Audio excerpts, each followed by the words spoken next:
오전에 하나님 말씀은 빌립보서 1장 10절 한번 보세요. 1장 10절.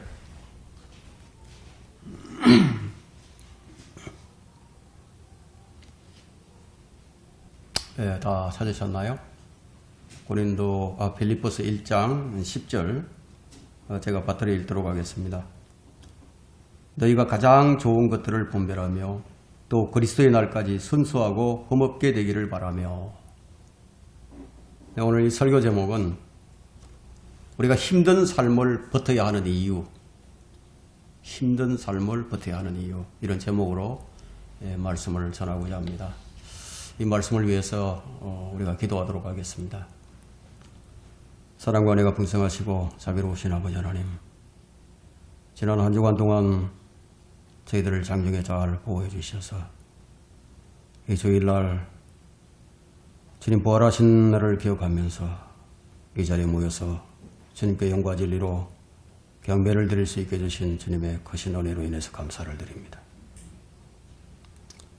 이 세상은 우리가 살만한 곳이 되지 못합니다. 그럼에도 불구하고 주님은 우리에게 이 세상에서 생명을 이어갈 수 있도록 은총을 베풀어 주셨습니다. 우리가 이 땅에 살아가는 목적은 우리를 위해서 사는 것이 아니라 주님을 위해서 사는 것입니다.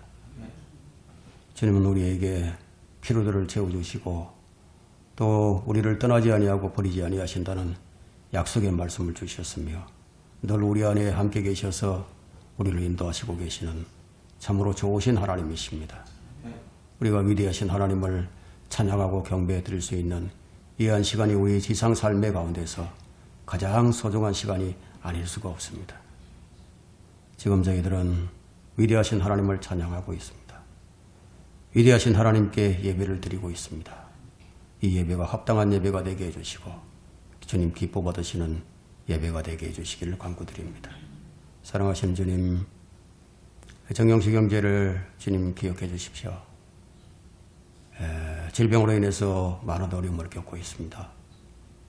주님의 치유의 손길로 역사해 주셔서 빠르게 치유하게 해주셔서 정상적인 생활을 할 수 있도록 복을 주시고 인도해 주시기를 원합니다.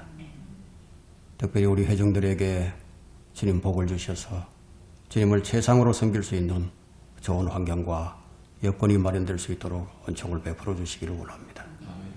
이 종이 주님 말씀을 대원합니다. 제 안에 충만해 주셔서 이 말씀을 효과적으로 잘 전거하게 해주십시오. 이 말씀을 우리 안에 깊이 심겨져서 아름다운 열매를 맺어줘서 주님께 영광이 되는 삶을 살아갈 수 있도록 인도해 주시기를 원합니다. 주 예수 그리스도의 이름으로 기도했습니다. 아멘. 우리가 힘든 삶을 버텨야 하는 이유가 무엇일까요? 제가 드리고 싶은 말씀은 지금이 왜 이렇게 살기가 힘들어졌느냐. 마치 이전에는 살기가 참 좋았던 것처럼 이런 말을 자주 하곤 하죠. 그럼에도 이런 말을 하는 것은 세상이 많이 바뀌었기 때문일 겁니다. 그렇다면 우리는 이렇게 변하는 세상에서 어떻게 살아야 할까요? 우리의 남은 인생을. 로버트 프로스트라는 시인이 쓴 가지 않는 길이라는 시가 있습니다. 가지 않는 길이란 무엇일까요? 많은 길들이 있습니다. 많은 길들이 있지만 우리 인생은 한 가지 길밖에 갈 수가 없습니다. 그런데 내가 가지 않는 길, 다른 사람은 어떤 식으로 살았을까요? 다른 사람을 볼 때, 내가 볼 때 성공한 사람이 걸어간 길은 어떤 삶이었을까요? 어떤 생각을 하고 살았을까요? 어떤 준비를 하고 살았을까요? 그런 내용. 살다 보면은 고생이 없는 인생은 아무도 없습니다. 성경은 사람이 고생하기 위해서 태어났다고 말을 합니다. 또한 성경은 고난을 통해서 영광을 얻는다고도 말씀합니다. 급변하는 세상이죠. 우리가 힘든 삶을 버티는 이유는 우리의 미래가 있기 때문일 겁니다. 그 이유들을 우리는 바울에게서 찾아볼 수가 있습니다. 바울은 가장 신실한 예수 그리스도의 종이었습니다. 그의 신실함은 그 신실함의 배후에는 세 가지 원동력이 있었습니다. 영생의 소망, 예수님을 사랑하는 것, 그리고 하나님을 경외하는 것이었습니다. 그가 그렇게 한 것은 하나님의 은혜가 무엇인가를 알았기 때문이기도 하지만 그가 그렇게 할 수 있었던 것은 그가 그리스도의 심판석에 서야 한다는 것을 알았기 때문입니다. 모든 것은 미래를 위해서였습니다. 그는 미래를 볼 줄 아는 해안을 가지고 있었습니다. 그는 주님을 위해서 사는 것이 종국에는 자신을 위한 것임을 알았던 것입니다. 교회 시대의 마지막을 사는 그리스도인들이 쉽게 놓치는 것이 하나가 있습니다. 그것은 바로 하나님을 경외하는 경외심입니다. 바울이 마음에 늘 간직하고 늘 생각했던 것은 나는 언젠가 내 마음의 동기와 내 행동, 내가 말한 그 모든 것을 주님께 직고해야 한다는 것. 그리고 그때 나의 모습은 어떤 모습이 될까? 나는 거룩하신 하나님 앞에 서야 한다. 이것을 늘 생각하고 있었습니다. 사랑하는 성도 여러분, 우리는 우주의 심판자요, 우리의 심판자이신 그리스도를 뵙고 그분 앞에 서야 할 날이 머지 않았습니다. 한 번 죽는 것은 사람들에게 정해진 것이요, 그 뒤에는 심판이 있는 것, 정해진 것 같이 모든 사람에게 죽음이 정해져 있듯이 죽은 후에는 모든 사람에게 심판이 정해져 있다는 것입니다. 다만 받는 심판이 다를 뿐이지 모든 사람은 다 심판을 받습니다. 바울의 영생의 소망은 무엇이었을까요? 바울이 가진 영생의 소망, 그것은 우리의 생명이신 주 예수 그리스도를 만나는 것이었어요. 주님을 뵙는 그날이 우리 그리스도인의 영생의 소망입니다. 우리 그리스도인들도 심판을 받아요. 이제 고린도후서 5장 10절엔 그리스도의 심판석을 천명하고 있습니다. 이는 우리 모두 그리스도의 심판석에 나아가 선이든지 악이든지 각자 자기가 행한 것에 따라 자기 몸으로 행한 것들을 받을 것이기 때문이라. 자기 몸으로 행한 것입니다. 그리스도인이라면 단 한 사람도 예외 없이 그리스도의 심판석에 서게 될 것입니다. 그때 우리 각 사람은 로마서 14장 12절 한번 펼쳐보세요.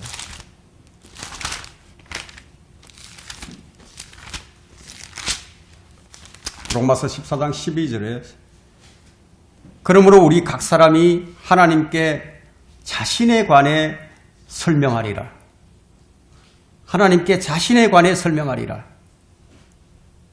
이것은 누구나 예외 없이 하나님 앞에서 자신에 관하여 설명해야 할 날이 반드시 있을 것입니다. 그날이 머지않았습니다. 첫 번째, 시간의 끝이 옵니다. 요한계시록 6장 15절부터 17절에는 땅의 왕들과 위대한 자들과 부자들과 대장들과 힘있는 자들과 모든 종과 모든 자유인이 각자 토굴과 산들의 바위 틈에 숨어서 산들과 바위들에게 말하기를 우리 위에 떨어져서 보좌에 앉으신 분의 얼굴과 어린 양의 진노에서 우리를 숨기라. 이는 그분의 진노에 큰 날이 임하였음이니 누가 감히 설 수 있으리요 하더라. 이 날은 대환란 끝에 있을 일입니다. 마태복음 25장에는 민족의 심판이 나오죠. 그 직전에 있을 일입니다. 여러분 마태복음 13장 41절을 한번 펼쳐보십시오. 마태복음 13장 41절과 42절입니다.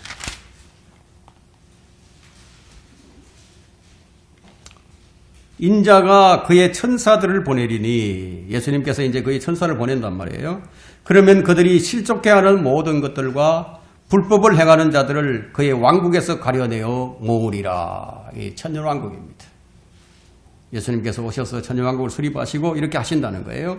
그리하여 그들이 불타는 용광로 속으로 던지리니 거기서 울며 이를 갈고 있으리라. 41절 42절 말씀이죠.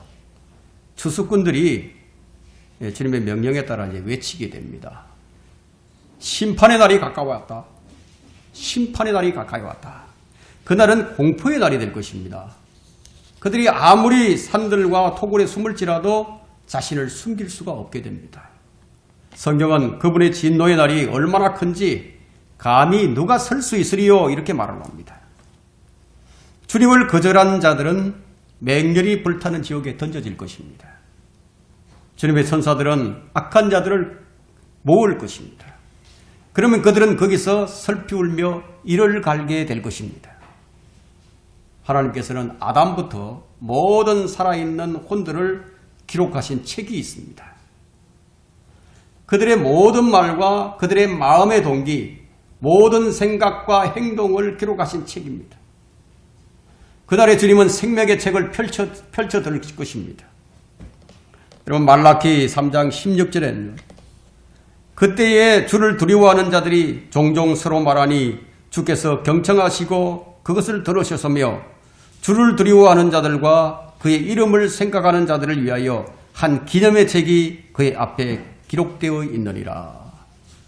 이처럼 하늘에는 여러 권의 책들이 있습니다. 그 중에 한 권은 생명의 책이며 거기에 기록된 거기에는 모든 그리스도인의 이름이 기록이 되어 있습니다. 구약에서 성도들의 이름이 기록된 책은 시편 69편 28절에는 산자들의 책이라고 말을 하고 있고, 말라키 3장 16절에는 기념의 책이라고 불리고도 있습니다. 이 책들은 하나님께서 친히 쓰신 초자연적인 책들입니다. 그 외에도 우리가 참고할 구절들이 많이 있습니다. 욥기 19장 23절이나 이사야 34장 16절, 다니엘 12장 1절, 시편 56편 8절, 계시록 5장 3절로부터 5절, 계시록 13장 8절, 계시록 17장 8절, 계시록 21장 27절. 이런 참고 구절들이 있습니다. 여러분, 진심으로 예수님을 사랑하십니까? 어린 양의 보혈로서 깨끗하게 씻음을 받으셨습니까? 그렇다면 여러분의 이름은 명백하게 기록이 되어 있을 겁니다.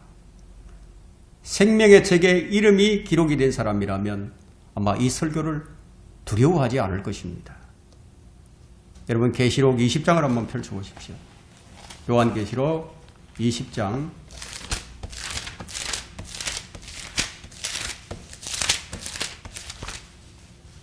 요한계시록 20장 12절을 보세요.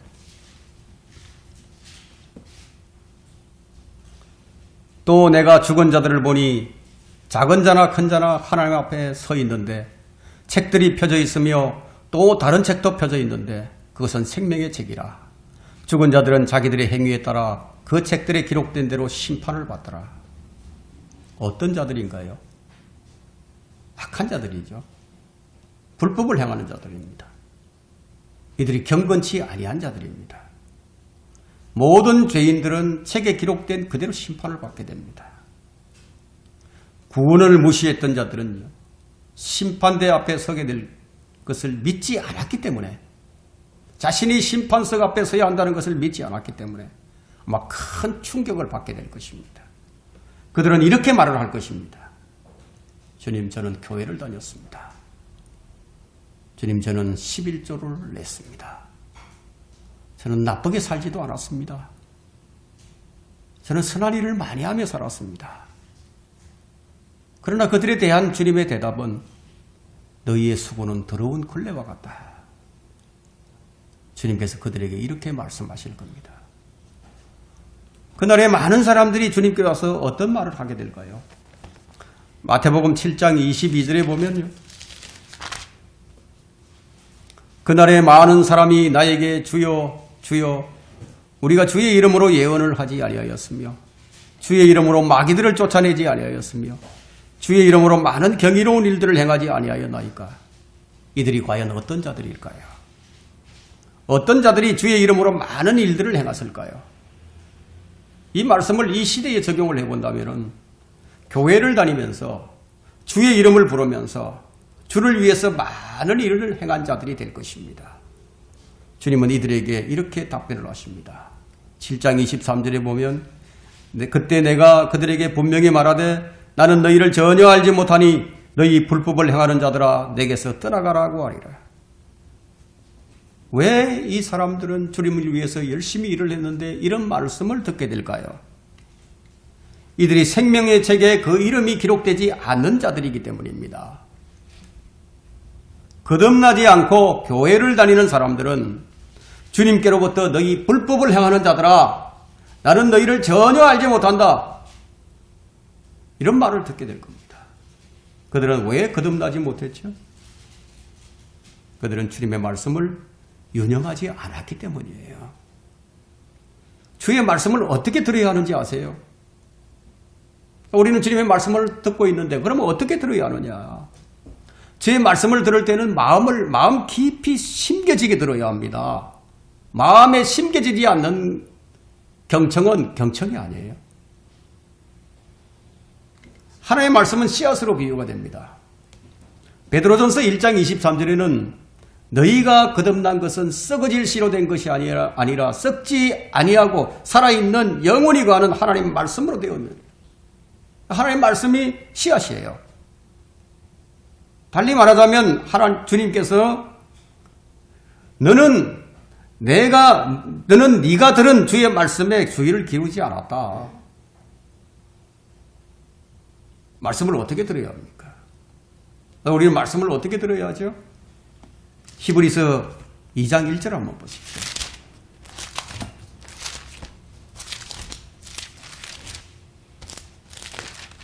히브리서 2장 1절 말씀에는 이로 인하여 우리가 들은 것들에 대해 우리 들은 것들이 있죠.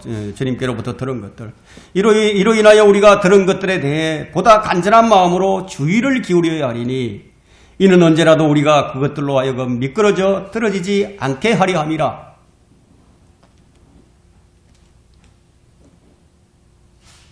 주의를 기울여야 하리니. 말하자면 너는 말씀에서 벗어났다는 말이에요. 말씀에서 벗어났기 때문에 불법을 행하는 자들입니다. 주님께로부터 너희 불법을 행하는 자들아 라는 책망을 듣고 그들은 이제 쫓겨나게 됩니다. 그들은 주님께서 말씀하시고 확정하신 큰 구원을 소홀히 여긴 것이에요. 히브리서 2장 3절에 보게 되면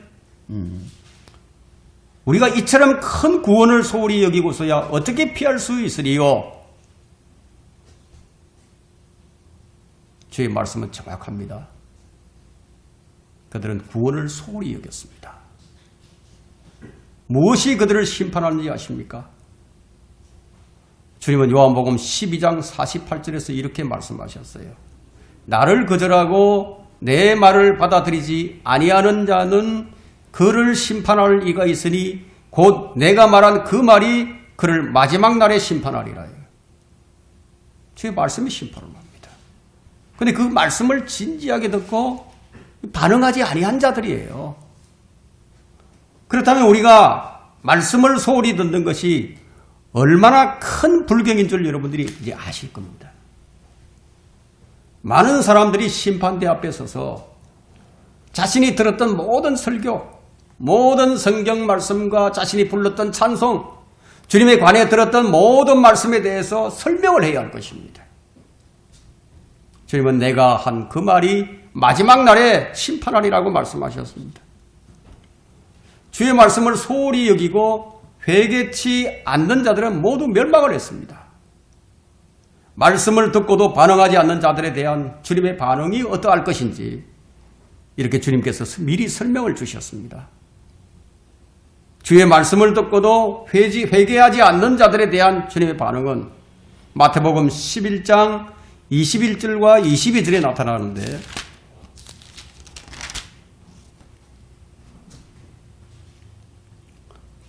코라시나 벳세다야 너희에게 화 있으리라. 만일 너희 가운데서 행한 능력 있는 일들을 트로와 시돈에서 행하였더라면 그들은 벌써 베옷을 입고 제에 앉아 회개하였으리라. 그러나 내가 너희에게 말하노니 심판날에 트로와 시돈이 너희보다 더 견디기 쉬우리라. 여러분, 가장 끔찍한 것이 무엇일까요? 가장 끔찍한 것은 무익한 종들이 심판대에 서는 모습일 겁니다. 무익한 종들, 백해 무익한 종들, 그들은 구원받지 못했으면서도 스스로 자신을 예수님의 종이라고 부릅니다. 무익한 종들은 달란트를 감추고 게으름을 피우면서 시간을 보내며 하나님의 일에는 관심이 없습니다. 그들의 결과가 무엇입니까? 그들의 결과는 마태복음 25장 30절에 나옵니다. 너희는 그 쓸모없는 종을 바깥 허감에 내어 던지라. 거기서 울며 이를 갈고 있으리라. 사실 그들은 주님을 믿으면서도 주님의 일에는 관심이 없었어요. 모든 것이 자신에게 초점이 주어졌습니다.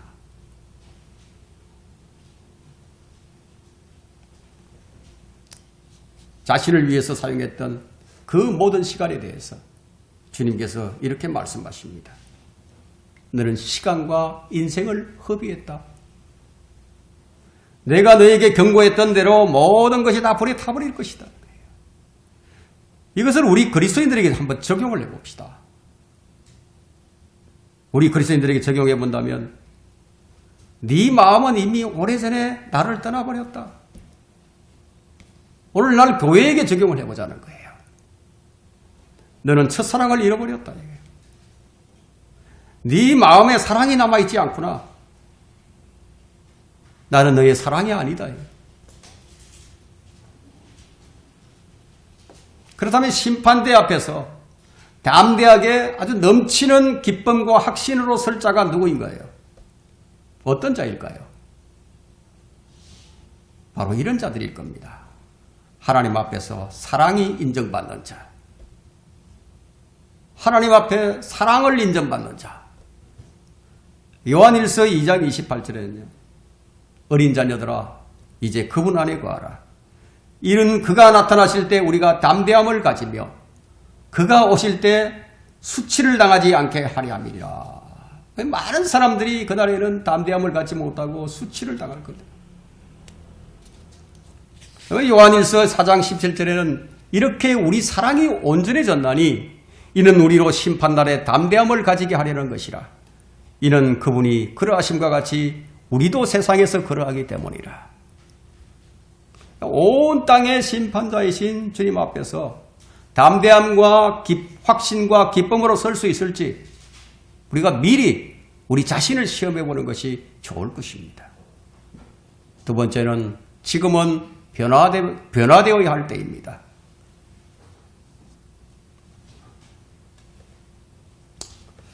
여러분은 변화가 언제 일어나는지 그것을 아십니까? 지금 제가 여러분들에게 거듭남의 변화를 지금 말하고 있는 게 아니에요. 지금 구원받은 사람의 변화를 말하고 있습니다. 구원받고 난 다음에 어떤 변화가 있었느냐? 변화는 언제 일어나는가? 언제 일어나죠, 여러분? 서로가 인정을 할 때 변화가 일어납니다. 서로가 인정하는 거예요. 한쪽만이 아니라 서로가 함께 인정이 되어야 합니다. 예를 들어서 우리가 성경을 통해서 우리가 설명을 해본다면 여러분이 하나님을 사랑한다고 할 때 여러분 한쪽만이 하나님을 사랑한다면 과연 그 사랑이 하나님께 받아들여질까요? 그렇지 않다고 성경이 말씀합니다. 여러분 요한복음 14장 21절을 보게 되면요. 결코 일방적이지 않아요.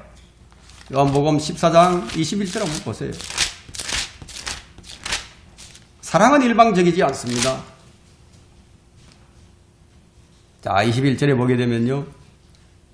나의 계명들을 가지고 그것들을 지키는 사람은 나를 사랑하는 사람이니. 그러니까 하나님을 사랑하는 사람이 어떤 사람인지 여기 나오죠. 나를 사랑하는 사람은 나의 아버지의 사랑을 받으리라. 또 나도 그를 사랑하여 그 사람에게 나 자신을 나타내리라. 한쪽만이 아니에요. 서로가 인정받아야 합니다. 사랑에도 어떤 법칙이 있음을 알게 됩니다. 그리스도인의 변화는 이와 같이 서로가 인정할 때 생기는 거예요. 말로만 되는 것이 아니에요. 지금은 주의 날이 가깝기 때문에 우리가 변화되어야 할 때입니다. 이제 제시되는 말씀들을 여러분에게 적용시키면서 자신의 변화를 추구하기를 바랍니다. 베드로후서 3장 14절을 볼까요? 베드로후서 3장 14절에 그러므로 사랑하는 자들아 우리가 이런 것을 기다리고 있으니 점없고 흠없이 평강 가운데서 그분께 발견되도록 힘쓰라. 변화되라는 말이에요. 거룩해지라는 말이에요. 지금은 주님께서 오실 때가 다 되었습니다. 이런 때에 우리 그리스도인들은 어떤 모습으로 주님을 기다려야 하는가? 그것은 제가 설명드리지 않더라도 여러분들 이미 잘 알고 있을 것입니다. 그런데 주님이 오실 것을 고의로 잊으려고 하는 부류들도 있다는 거예요. 고의로 일부러 잊으려고 한다는 거예요. 억지로. 베드로후서 3장 4절에는 그가 온다는 말이 어디 있느냐. 조상들이 잠든 이래로 만물은 창조의 시작으로부터 그대로 있다고 할 것이니 이렇게 말을 하면서 이것을 고의로 잊으려고 하는 사람들이 있다는 거예요. 또 어떤 사람들은 주의 약속이 더디다고 생각을 하는 사람들이 있을 것이라고 성경은 베드로후서 3장 9절에서 말씀합니다. 주의 약속은 어떤 사람이 더디다고 생각하는 것 같이 더딘 것이 아니라 오직 우리에 대하여 오래 참으시어 아무도 멸망치 않고 다 회개에 이르게 하려 하십니다. 그러시면서 하시는 말씀이 주의 날이 밤에 도둑같이 올 텐데 너희가 모든 거룩한 행실과 경건에 있어서 어떤 사람이 되어야 하겠느냐. 여러분에게 묻고 있는 거예요. 성령님께서는 우리에게 이렇게 경고를 하십니다. 잠자는 교회를 깨우고 미지근함에서 떠나도록 우리에게 경고를 하십니다. 지금은 변화되어야 할 때입니다. 여러분은 그리스도의 형상으로 변화되어 가야 합니다. 이 설교는 바로 그 변화에 대한 말씀입니다. 우리는 우리 자신을 살펴야 합니다. 우리는 지금 현재 말씀의 빛 가운데서 어떤 사람으로 변화되어 가고 있는가? 말씀을 가볍게 여기고 있지는 않은가? 주님은 우리가 점없고 흠없이 평강 가운데서 발견되기를 바라고 계십니다. 여기서 우리가 좀 확인해 볼 것이 있습니다. 여러분은 아마 이렇게 알고 있을 겁니다.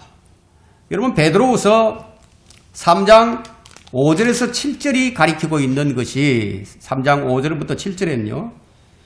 먼저 할 것은 이것이니 마지막 날들에 조롱하는 자들이 와서 그들의 정욕대로 행하며 말하기를 5절부터죠. 5절부터 이는 그들이 이것을 고의로 잊으려 함이라. 즉 하나님의 말씀에 의해 하늘들이 옛적부터 있었다는 것과 하나님의 말씀에 의해 하늘들이 옛적부터 있었다는 것과 땅도 물에서 나왔고 물 안에 있었다는 것이니 이로써 이전에 있던 세상은 물이 범람해서 멸망하였느니라.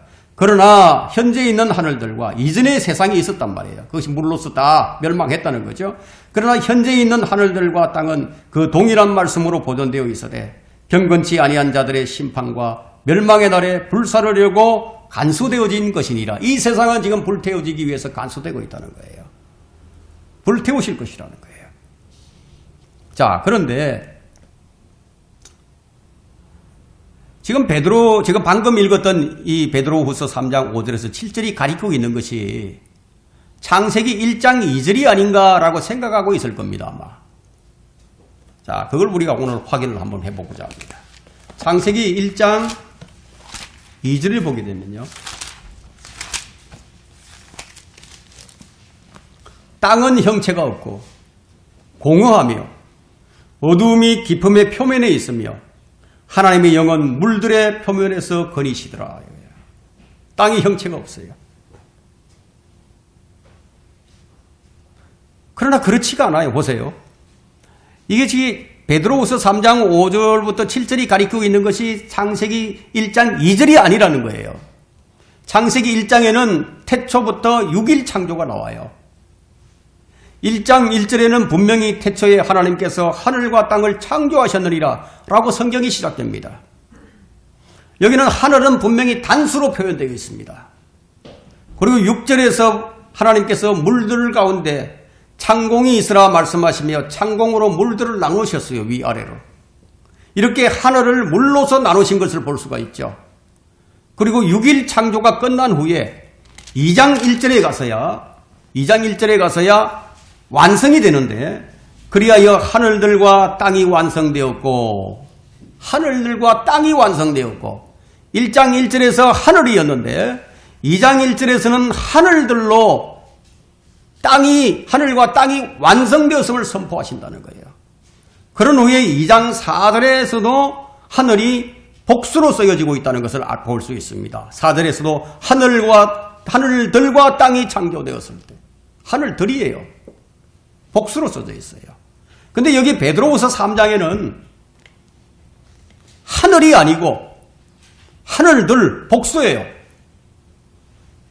그러면 베드로후서 3장에 나오는 하늘들은 창세기 1장 1절의 하늘이 아닌 6일 창조가 끝난 후에 하늘들을 가리키는 것이므로 이것은 노아의 홍수를 말하는 것이에요. 단수와 복수의 차이가 이렇게 극명하게 차이가 납니다. 여러분이 지금까지 잘못 알고 있던 것들을 이 시간 바로잡기를 바랍니다. 예수님께서 공생의 사역을 하실 때예요. 유대인들의 대학살을 경고하셨습니다. 돌 하나도 돌 위에 남지 아니하고 다 무너져 내릴 것이라고 마태복음 24장 2절에 말씀하셨어요. 이 말씀대로 정확하게 AD 70년에 로마 티투스 장군에 의해서 이것이 다 성취가 되어버렸습니다. 이때부터 유대인들은 이스라엘 땅에 거할 수가 없었고요. 전 세계로 흩어져 버렸습니다. 그것이 바로 디아스포라입니다. 그러나 그 때에는 대환란의 징조가 보이지 않았어요. 예언은 2중 3중적으로 적용이 됩니다. 예언된 내용들이 완전히 성취되어야만이 예언이 이루어진 것이에요. 제자들이 주님께서 오실 표적과 세상 끝에 어떤 표적이 있을지 질문을 하자 주님은 이렇게 말씀하셨습니다. 아무도 너희를 미혹하지 못하도록 주의하라 경고하시면서 하신 말씀이 마태복음 24장 5절부터 보겠습니다.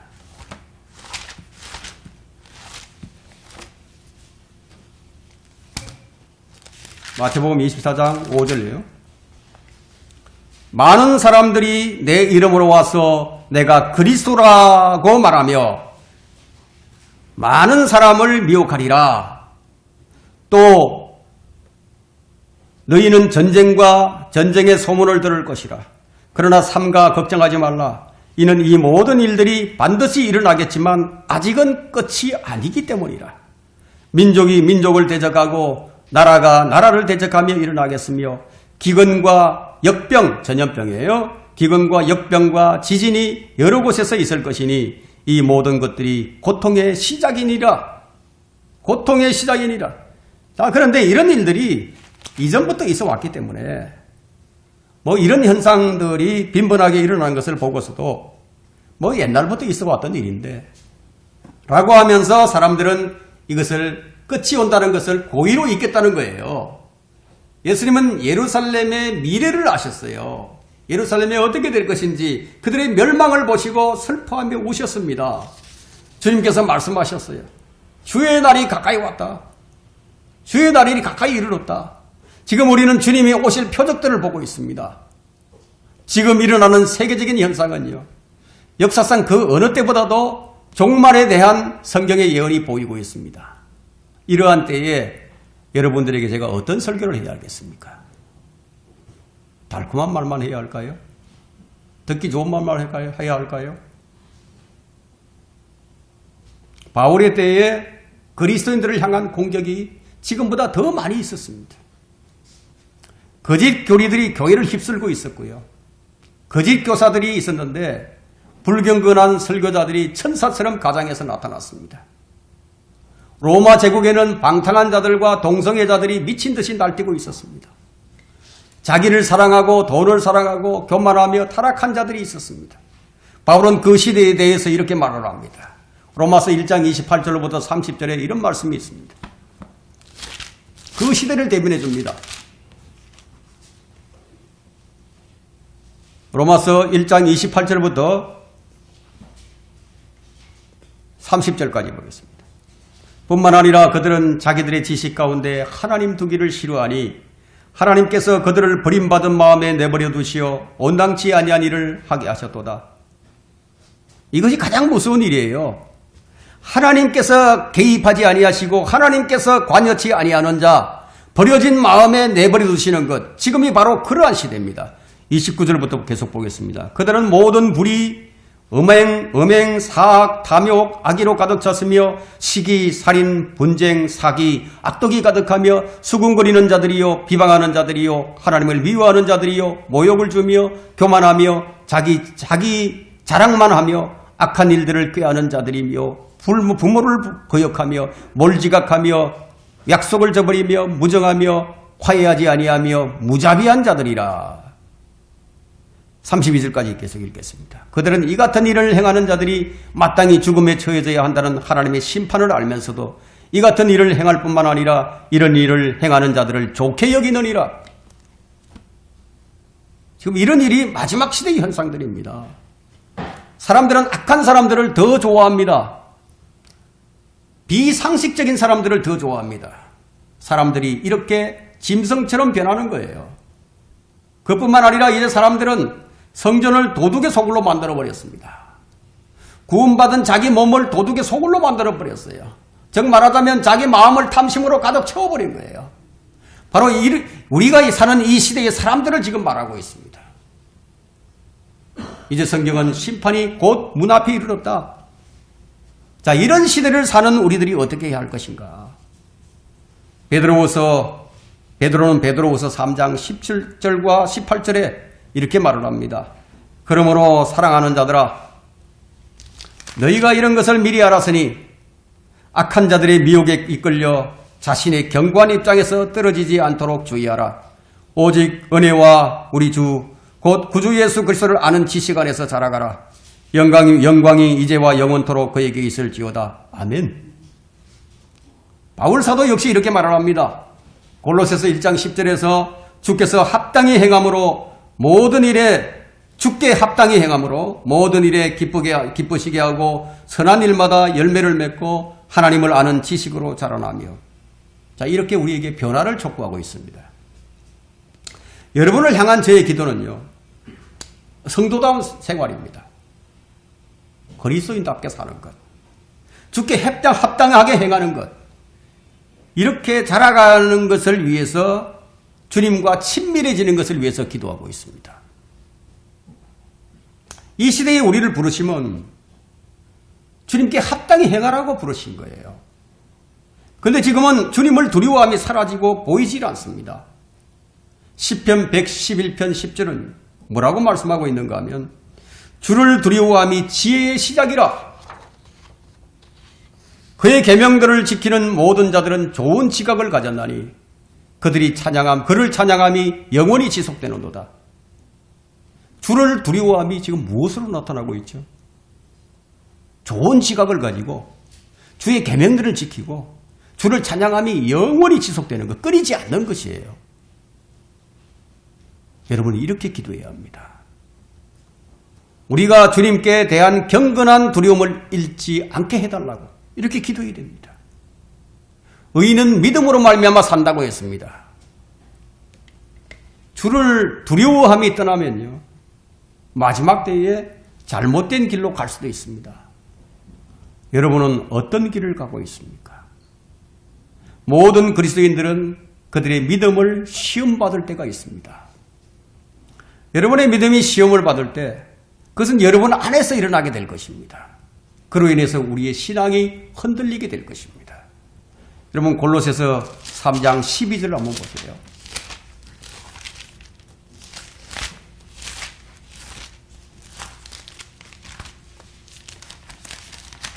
골로새서 3장 12절에 그러므로 너희는 하나님의 택함을 받은 거룩하고 사랑받는 자로서 자비로운 마음과 친절한 마음의 겸손과 온유와 오래 참음으로 옷 입어라. 이것이 아마 흔들릴 겁니다. 여러분의 빛 가운데 지금 빛 가운데 걷고 있습니까? 그리스도를 닮아가고 있는가? 이것을 묻는 겁니다. 인내하고 있습니까? 아니면 급히 분노를 터뜨리고는 있지는 않습니까?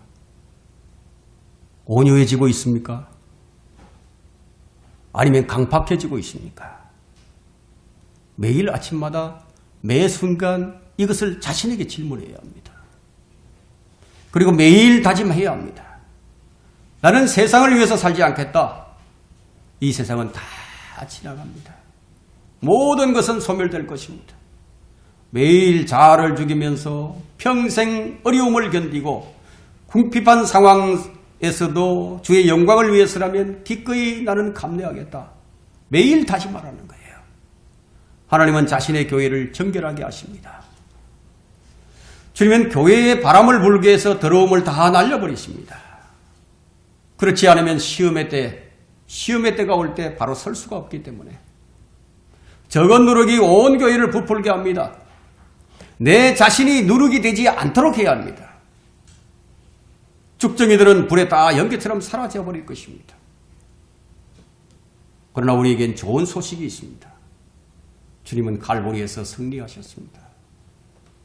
죽음에서 부활로 승리를 하셨습니다. 그는 우리의 구원을 위해서 하나님의 뜻을 다 이루셨습니다. 주님께서 승리를 하셨습니다. 그분이 우리에게 말씀을 하십니다. 너희가 세상에서 환난을 당할 것이라고. 주의 말씀이에요. 너희가 세상에서 환난을 당할 것이다. 그러나 기운을 내라. 내가 세상을 이겨노라. 보라, 내가 세상 끝까지 항상 너희와 함께 있으리라. 지금 이 설교는 여러분이 지금까지 들어왔던 그 어떤 설교보다 더 집중해서 들어야 합니다. 지금은 하나님의 말씀을 진지하게 받아야 할 때입니다. 하나님의 말씀은 그대로 하나님의 진심을 담고 있습니다. 정직하게 저는 하나님 보시기에 오늘날의 교회는 깊이 잠이 들어있는 교회입니다. 교회는 더 이상 주님의 재림에 대해서 관심이 없습니다. 말로만 기다린다는 것, 이건 의미가 없어요. 정말 주님을 기다리고 있다면 주님과의 친밀함이 있을 거예요. 그런데 그리스도에 대한 친밀함이 사라져버렸습니다. 더 이상 전적으로 주님을 의지하지도 않습니다. 성령의 인도함을 받지도 않습니다. 제가 어렸을 때 60년대에는 그렇지 않았어요. 그들은 전적으로 주님을 의지했습니다.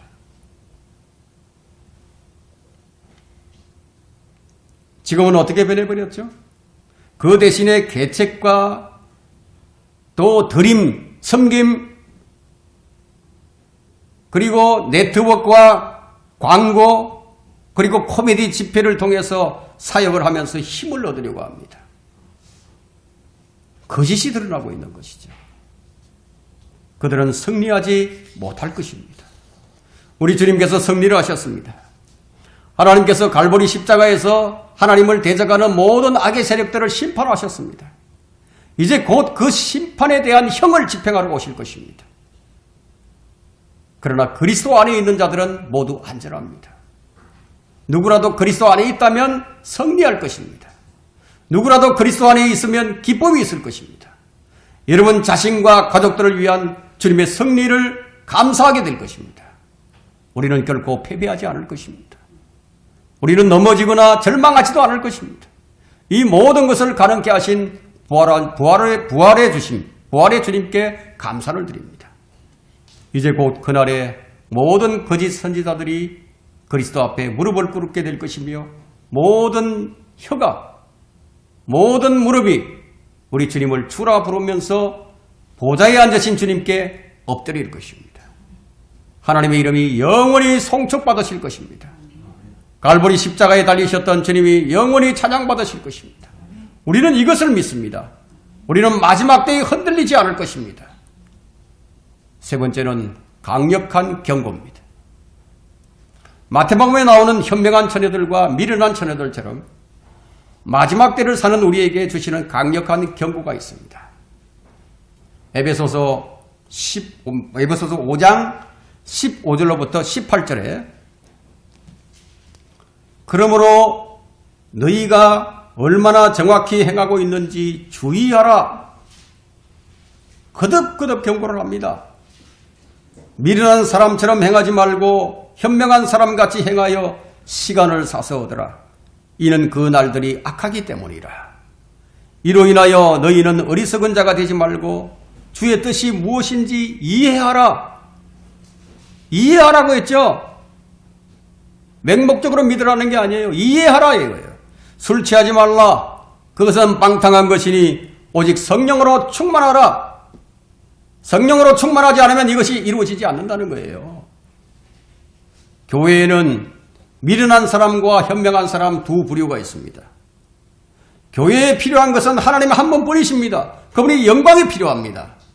교회가 복음의 순수성을 타협하면서부터 땅에서 잘 사는 것에 집중하게 되어버렸습니다. 주님께서는 우리에게 이 세상의 것들을 사랑하지 말고 마음을 주님께 고정시키라고 명령하셨습니다. 여러분, 영원하지 않는 것은 진리가 아닙니다. 모든 것은 연기가 되어 사라져버릴 것입니다. 그러나 주님은 우리의 영원한 생명입니다. 우리의 생명은 주 예수 그리스도십니다. 그런데 그 생명이 있다고 하면서 가족과 친구, 우리가 친구들을 위해서는 기꺼이 시간을 내면서 하나님을 탐구하는 시간이 없다면 그것은 말이 안 되는 것이죠. 하나님의 얼굴을 구하며 기도할 시간이 없다고 하면서 그리스도가 나의 생명이라고 말할 수 있겠어요? 오늘날 대부분의 사람들은 당신은 안전하다고 하는 메시지를 넘치도록 듣고 있습니다. 그러나 정말 안전한 사람은 아마 현명한 사람이 되어 있을 것입니다.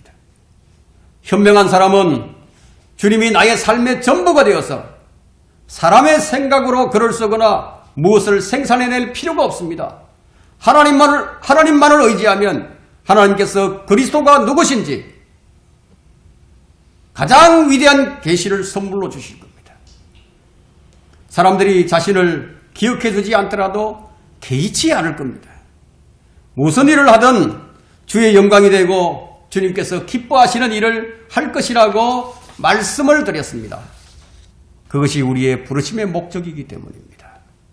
주님은 이 나라의 모든 교회를 다니시면서 교회의 상태를 다 살피시고 다 알고 계십니다.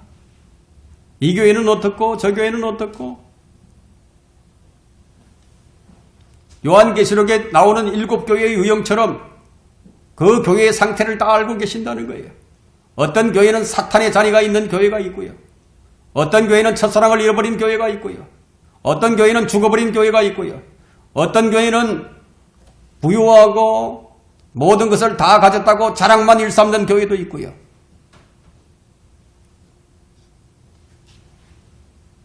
하나님께서는 하나님을 찾으며 시간을 들여서 하나님의 말씀을 연구하는 사람들을 찾고 계십니다.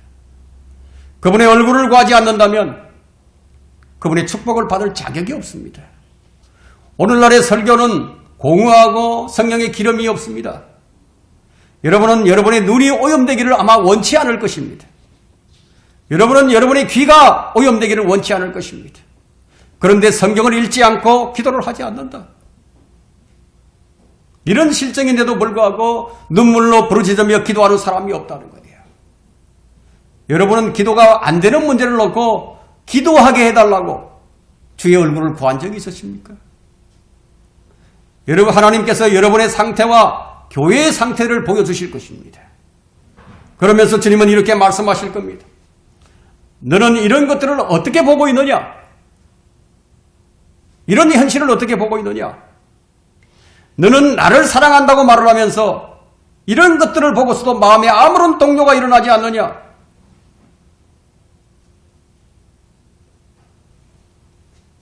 여러분이 자신의 모든 죄와 그리스도를 대적하는 모든 욕망들을 무너뜨리기 위해서 전쟁을 치른다면 하나님께서 여러분과 함께 하셔서 여러분 앞서 나가시면서 전투에 임해 주실 것을 약속해 주셨습니다.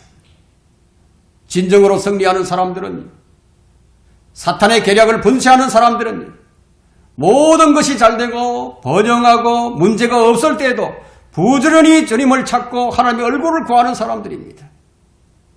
기도하는 사람은 사자처럼 용감하며 마귀의 어떤 공격도 승리하지 못하게 될 것입니다.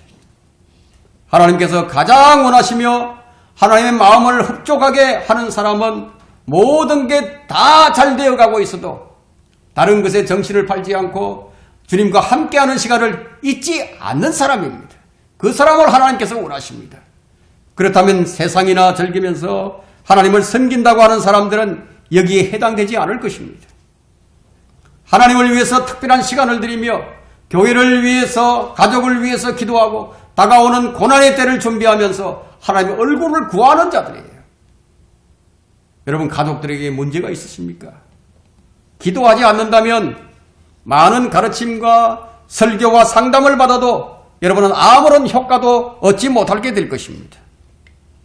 엎드려 기도하며 하늘의 도움을 구하기까지는 어떤 것도 도움이 되지 않게 될 것입니다.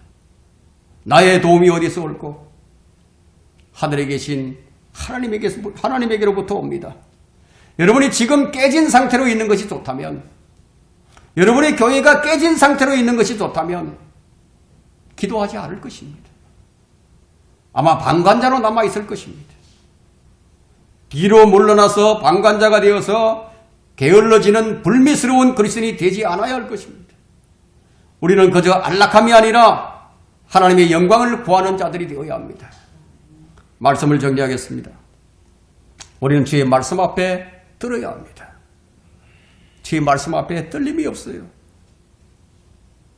주의 말씀 앞에 떨림이 없다면 주의 말씀 앞에 떨도록 기도를 해야 합니다. 한때는 하나님의 일을 구하고 열정적으로 기도하던 사람이 지옥의 문이 활짝 열린 이 배교회 때에 그 열정을 다 잃어버리게 하는 것이 옳은 일인가 한번 생각을 해보십시오. 여러분 스스로 생각을 해봐야 합니다. 하나님을 향해 열정을 쏟아내며 내 마음과 생각과 뜻과 힘을 다해서 주님을 사랑하게 해달라고, 사랑할 수 있게 해달라고 기도해야 한다는 거예요. 내 마음, 내 생각, 내 의지대로 안 되는 거예요. 나로 인하여 주님께 슬픔을 드리고 나로 인하여 누군가가 지옥에 떨어지게 하는 그 일이 절대로 일어나지 않도록 해달라고 기도해야 한다는 거예요. 교회는 주님의 은혜와 자비에 대해서 말하고 있습니다. 그러나 여러분은 이 사실을 잊지 말아야 합니다. 하나님께서는 그 은혜의 날이 곧 끝날 것이라고 말씀하고 계십니다. 시간이 끝난다는 거예요. 은혜의 날들이 끝나가고 있습니다. 주님은 그분의 교회를 사랑하시어 그분의 사람들을 사랑하시되 영원으로 사랑하신다고 말씀하셨습니다. 우리는 스스로 결정한 길을 가려고 완고하게 고집을 하고 있습니다.